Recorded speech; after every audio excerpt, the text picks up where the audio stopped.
everyone, Holly here, work for Highland Genetics, and today I'm going to take you with me and show you the process of synchronizing cattle for timed AI. Now, what is timed AI? Well, first of all, AI is not artificial intelligence in this scenario, it's artificial insemination. And synchronizing these cattle is basically using artificial hormones to get these cattle to all come into heat on the same day at the same time, so they all get bred, well, at the same time. And why do you want to use timed AI? Well, first off, having semen available, that's a whole big thing of having genetics available to you that aren't normally available. Heifer sex semen, that's always a cool one. Also, I like timed AI because this is my first step to my breeding season, right? The bull isn't turned out yet, and doing timed AI really tightens my calving window, right? Which, as a beef producer, it's really what you're after here. Okay, so synchronization protocols. There's all kinds of them. Which one do you use? How do you read them? Well, I personally like the 7-day CO sync, or the 710 is what I call it. This is what it looks like right here. I like this protocol the most because it's only 10 days long. It's one of the shorter protocols out there. Also, during this shorter protocol, my cattle only run through the chute 3 times total. Also, my cows and my heifers run together. I can do all of this with my cows and my heifers, and the only thing that changes between my cow protocol and my heifer protocol is how many hours after the luteolized injection and the pull of the CIDRs to breed them. But it's only a 10-hour window difference, so I just keep them locked up in the corral for those 10 hours, right? Pretty easy, but that's what works for me. There are lots of other protocols out there. Another thing about this 7-day protocol, or the 710 sync, that I like is that it's probably one of the more widely used protocols out there, one of the most common. There's the most information and statistics available on it. It's also the one that I have used the most during my time as an AI tech. And it's what I'm comfortable with, so that's what I'm going to stick with for now.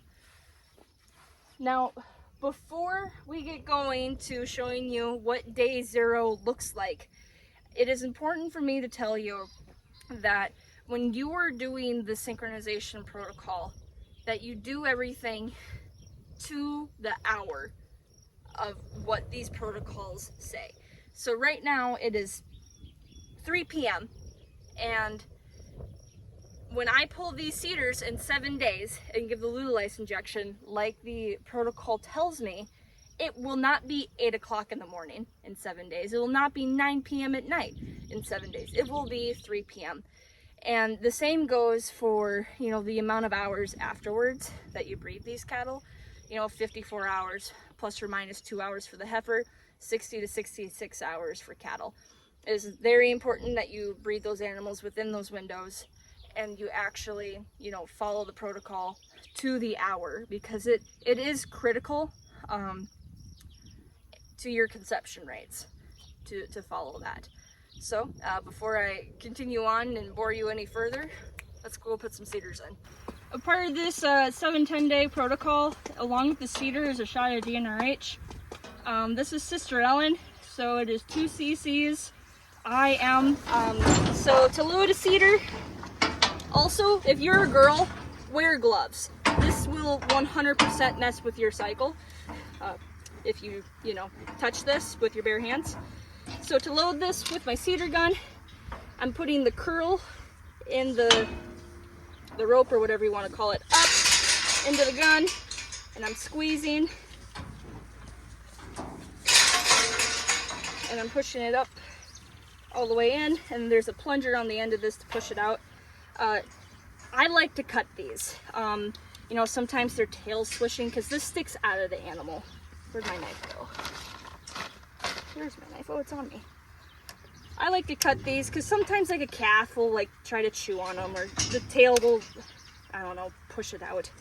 It's just easier to cut it, and it's not that big a deal to go looking for. This is not a fluffy Highland cow. This is a Piedmontese cow. That's what I got. And you start by cleaning the area. You don't really want it to be full of manure. Some people would really wipe this down. You can also lube this up if you want. I don't have any with me at the moment, but you start by going down and then up as you enter the vaginal canal. And you don't need to be super forceful with it. Just kind of goes in. And then you pull the plunger. And then I do a little twist on my way out. That kind of seems to help it stay where it needs to be. And you can see a little blue string in there. So there's that. And then I'm going to get out of the way as I give her an IM shot.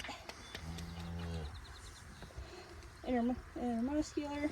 That's the GnRH. And that is all for day 0. Hey guys, Holly here. We're back and it is day 7 of the AI synchronization protocol. So today we are pulling CIDRs, giving these girls a shot of Lutalice, and we're going to put heat detection patches on them. So, for starters, pull the CIDR. It's been in for 7 days. Easy peasy, just like that. And again, wear gloves. And then we are going to do the Estrotech patch. There's lots of different brands of patches, and they're just these, it's like a scratch-off ticket, right? Because cows ride each other when they're in heat. It sits at the top of the tail head, just like this. This is sticky stuff. This is just additional adhesive. Just one less thing for me to have to worry about is the stickiness of these or a patch falling off. Now, for this heifer, we're going to breed her 54 hours post-Lutalice injection, whether she's in standing heat or not. But I like to know, just for the sake of my records, how well her reaction was to this. It does also, it does help your conception rates if these timed AI animals are also in a standing heat.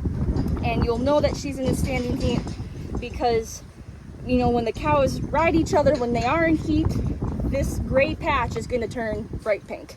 So that's the indicator of standing heat. Now, where to place the patch, you don't want to put it back here at the back of the tail. You want to put it, kind of right up top where, if the cow mounts and they're riding each other, this is where they're going to rub the most, right? So I'm going to put it right across here on her. I'm going to give it a little shot of extra adhesive.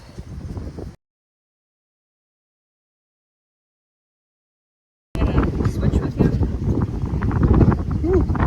I lost her cap. Alright, and this is the Lutalice. Now this is, again, an IM injection, so you can do it up by the neck, in the general IM injection site, but I'm already back here, so I'm gonna do the Lutalice. And hopefully in 54 hours this heifer is going to be in a nice standing heat. I'll see you then. Alright, so this is my portable breeding setup in the back of my pickup. As you can tell, got my semen tank. Got a straw thon out in the warmer, my scissors, my gloves, towels, drugs, sheaths, gun warmer. Let's breed some cows. Hey, so here we are, 54 hours post-Lutalice and CIDR pull. We're breeding heifers tonight. It's 9 p.m. This heifer here is a good example of the timed AI in action. If you look at her heat detection patch here, there's some evidence that she's been rode, but generally this whole thing would be pink, right? So it's not the most clear indicator, the patch at the moment, but before I loaded my gun and I loaded my semen, I palpated her first to see how she felt, and everything was really toned. Her cervix was hard, her horns were very, very toned, and she actually pulled mucus, which are all indicators that she is in a rather strong heat, which is why I decided to load my gun and we're going to breed her tonight. So that's what we're going to do.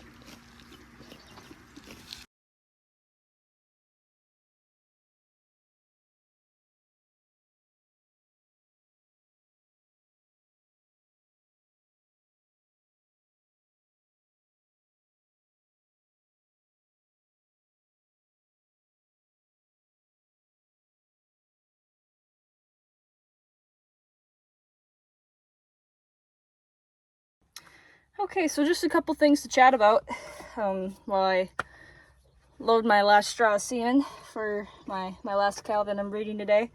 I don't know if I've mentioned yet that I'm an AI technician, or was. You know, not only am I AI certified through Select CIDRs, but I also worked as an AI tech for a breeding company for quite a while after college. So I've bred thousands of cows, which is why I'm comfortable doing this to my cows. If you are not that, I would very much recommend finding an AI tech to breed your cows. It's a lot easier if you can do your own synchronization and you only have to get an AI tech out for, you know, 1 day or maybe 2 days for heifers and cows versus, you know, having to have that technician sync everything for you. So that's kind of why I made this video. Where can you find AI technicians? I would start at breeding companies, Gen X, Select CIDRs, ABS. You know, they're a lot more local than you think. And if that doesn't work, then maybe go to some breeding facilities in your area. 605 is a big one. Hawkeye. You know, it's very regional dependent, I guess. I'm in the upper Midwest of Southwest Minnesota. So there's, you know, those are really the only ones around here, other than some local vet clinics. And that would be where I would go next if you're out of luck with the AI technicians, is I would start going to vet clinics. Most large animal vets know how to breed cattle. It's not rocket science, it just takes a lot of experience to be very good at it. So I'd start there.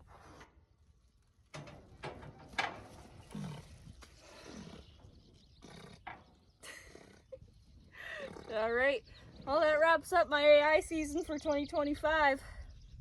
Let's hope it's good.